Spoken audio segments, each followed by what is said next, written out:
Hey folks, Jonathan here. Got a question that came in over email that I wanted to address over video because it's kind of a complicated answer and it would just honestly take me too long to type it up. So I figured I'd just talk into the camera instead of doing all that typing. So here's the question. It's kind of a common question, but this is the specific question. I'm currently working on a point of sale for a client on a fixed price model. They're building the point of sale for themselves and also to sell to others on a monthly subscription. Pricing is not decided, and they plan to keep adding new features for a long time. How can such a project be priced well? You may share this with the list. Thanks. Okay, so this is really complicated. It's got a bunch of things baked into it. The first is that the question asker is trying to price the implementation piece, the build piece. And that, I mean, you can value price it, but it's not my, it's, it depends on how it started. So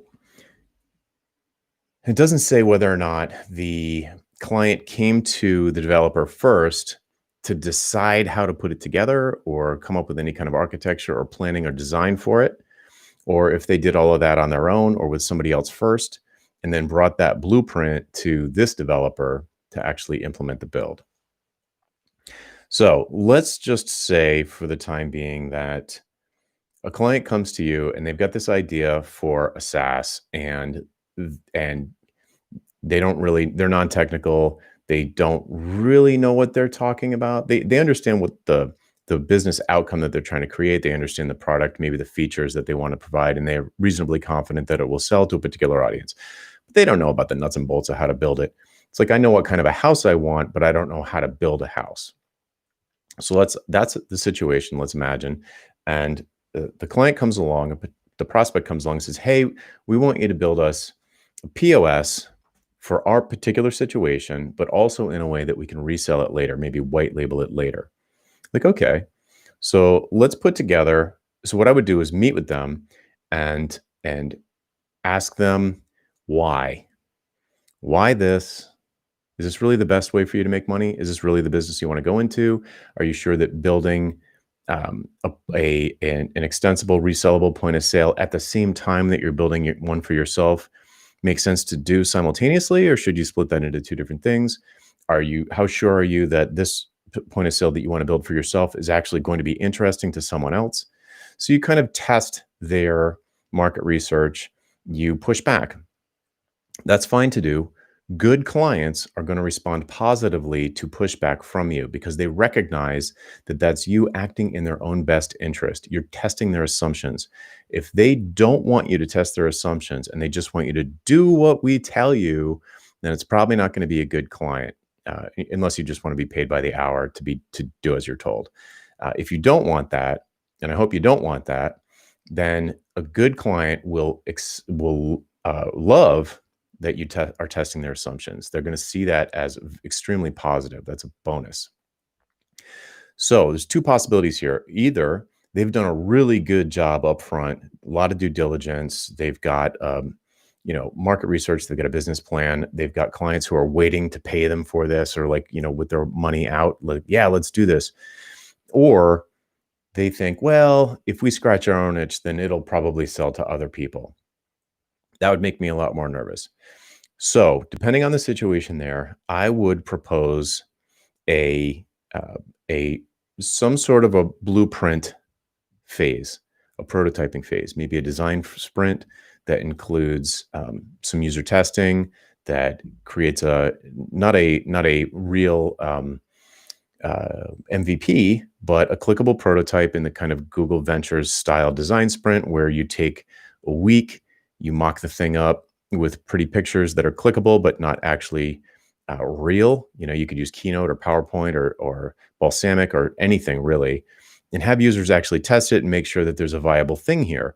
Why take $100,000 from them or agree to do, $100,000 project with them before they've even determined that it's going to be worth anything? So if they're rushing way ahead and they have unreasonably high expectations, it's incumbent on you as the professional to say, maybe we should pump the brakes here and set expectations and find out what the market opportunity actually is before you spend six figures with us building something that might launch to crickets. I mean, certainly any developer listening to this has been involved in a project that launched to crickets. And I imagine you don't like it. So why would you let a foolhardy client come along and go down that same terrible path? So act like a doctor. It's like, hey, doc, I want you to install bionic legs on my body. And it's like, okay, hold on. Maybe you just need to go to a personal trainer and like strengthen your legs. Maybe you don't need bionic legs. So that's one situation. And you could, and if that's the case, then I would price an upfront fixed price engagement where you do one of these things to probably walk them through a traditional Google design sprint where you spend 5 days, maybe you charge them $10,000, maybe more to sit down and actually validate the idea and validate it. Find out like the specific directions. What does the MVP look like? What are the most important features to the people that are going to buy this? That will dramatically decrease the scope on the build of an MVP, which is good for you if you're planning to value price it because it decreases your risk. But we'll get to that in a second. Now let's assume they come to you and they aren't clueless and they're not just, scratching their own itch, but they actually have a business plan. They actually have a pitch deck. They actually have clients who want to buy. They actually have what seems to you like a pretty good blueprint for the idea. Like they say, hey, we're going to sell this to these kinds of people. They are already telling us that they want it. We have prepayments for it. And these are the features that are most important to the people who have been giving us their prepayments. Then you'd say, okay, and you look at it and you're like, wow, this all seems reasonable. All the platform choices are good. All right. And then you decide that you want to bid on the project. So what's happened here is that they've done the architectural phase first somehow with some third party, or they're good at it. And they figured all of that out. This is not great for you because that's the highest value piece. That would have built a ton of trust if you had done that with them or for them. So now they're coming to a phase where they've got a blueprint, like from an architect, if you're building a house. They're coming to you and they're going to say, hey, we want you to build this. Here's the spec. Here's the scope. Here's the list of features. Here's what we want you to build. If they're coming to you with that, it's going to be pretty hard to value price that in a competitive way because you need to differentiate yourself from all the other people who will happily undercut you on price who are also qualified to do that. So the blueprinting is where a lot of the expertise comes in. The implementation there's a lot of craft to it and there's a lot of creativity, but that craft and creativity is possessed by lots and lots of people, and you know it. You know that there are lots of really good developers out there. So if all they want is a pair of hands to execute against this plan that they have, it's going to be tough to value price it because they're going to be price shopping. If they don't see any meaningful difference between you and someone else, they're probably going to be price shopping. So here's what I would try if you wanted to value price that. They come to you and they say, here's the plan. This is what we want. You look at it, you're like, this is a good plan. I think this is good. Yeah, we can do that for you. But we're different than almost everybody else you're going to talk to. We're not the cheapest. If you want the cheapest, you're talking to the wrong people. You can go to TopTal or Fiverr or Craigslist or your cousin Vinny, and you can get some garden variety Rails developer to try and spin this thing up for you. If that's what you want, then we'll put you in touch with those people. But what we do is different. We're going to give you a fixed price for this project. And so you'll know upfront what's involved, what the price is, what, in other words, not what's involved, but what the your buying decision really is, like what the investment is that required to get this outcome that you're looking for. And we're going to give it to you in 3 levels. There's 3 possible ways we can engage on this project, and we'll give you a price for each one. And then what I would do is get really clear on the success metrics for the outcome of the SaaS build. Not maybe someday they're going to make $1 billion or maybe someday they're going to get acquired by Google. But when this launches, why is that going to be good for them? Who cares? Like, why is that good for them? And then I would give them 3 fixed prices to deliver 3 fixed prices on different possible engagements. And this is really tricky if they're already coming to you with a plan, because they're going to want you to say, we just want you to build the stuff that's in this prototype or in this mock-up. Just give us a price for that. And if they insist on that, then there's probably not a good fit for value pricing here. What would be cooler would be if they were open to the idea of you saying, okay, you've got this big scope. It's got 3 clear phases. In our opinion, there's like an MVP here. If you disagree, you disagree. But in our opinion, there's 3 clear different phases here where we could say, build just this module, and then we could do this more complicated customer-facing portal piece, or the white label piece later. We could lay the groundwork, but not build the white labeling piece until later, or split out the features into 3 different groups. And you could give prices for those different things. But it's very scary to value price something like this, because they're driving the scope with this plan that they brought to you.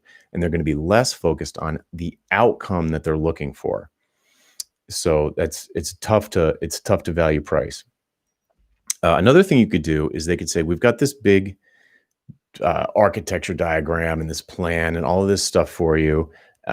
Give us a price for building it. You say, okay, I'm going to give you 3 different prices for building it. The first one is going to be, here are the people that I would put you in touch with to actually, so in other words, you'd put them in touch with inexpensive resources from somewhere else, and you would oversee the project.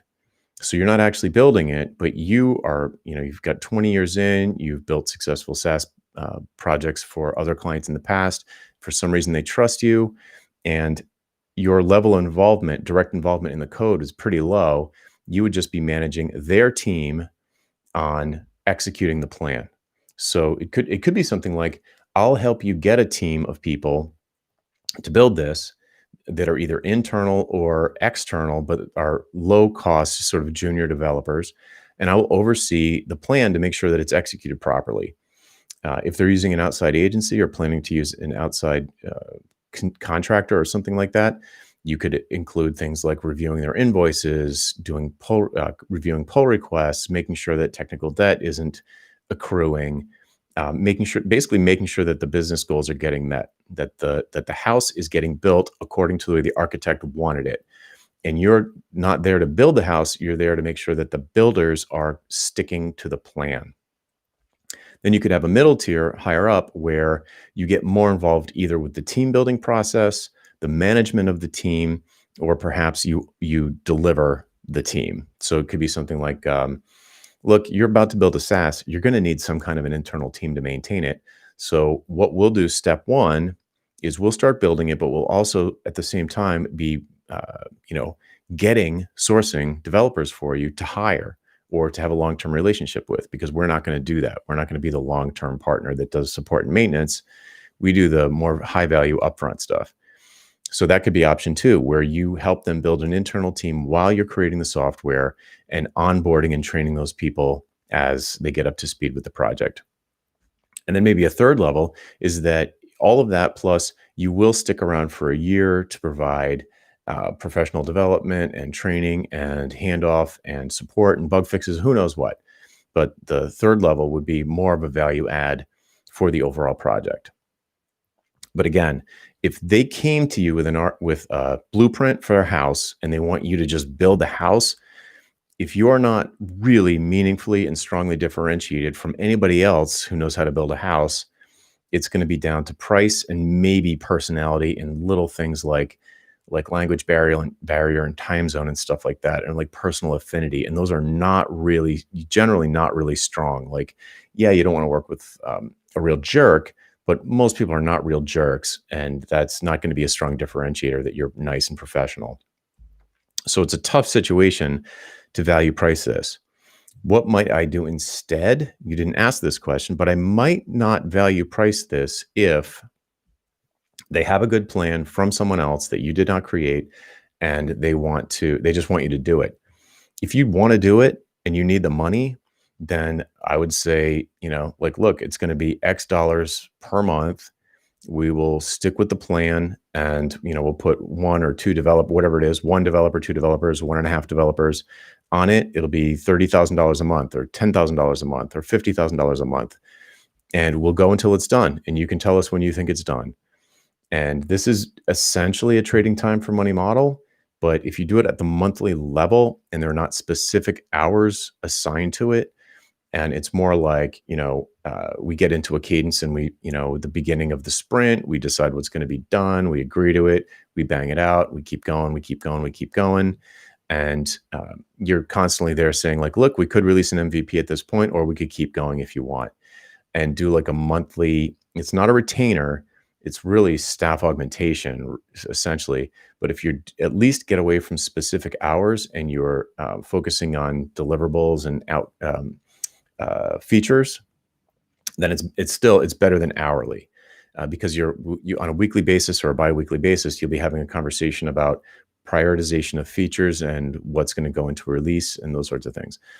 So if I was going to do an implementation that I didn't do the strategy for, in other words, if I was going to build a house that I didn't do the blueprints for, I might go that route, because it's just not the highest value activity.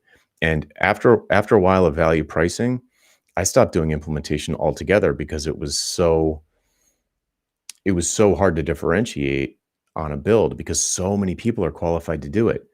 The piece up front is the piece that not everybody is qualified to do. And you can make a lot of money on the upfront piece, making the blueprint, and then overseeing a lower cost team executing the blueprint.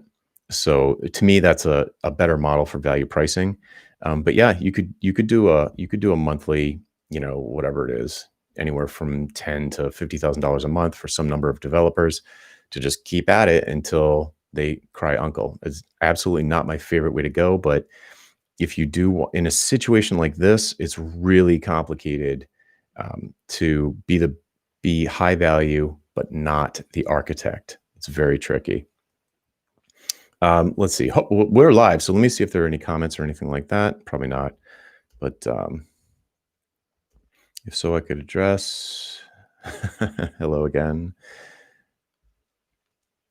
Let's see here.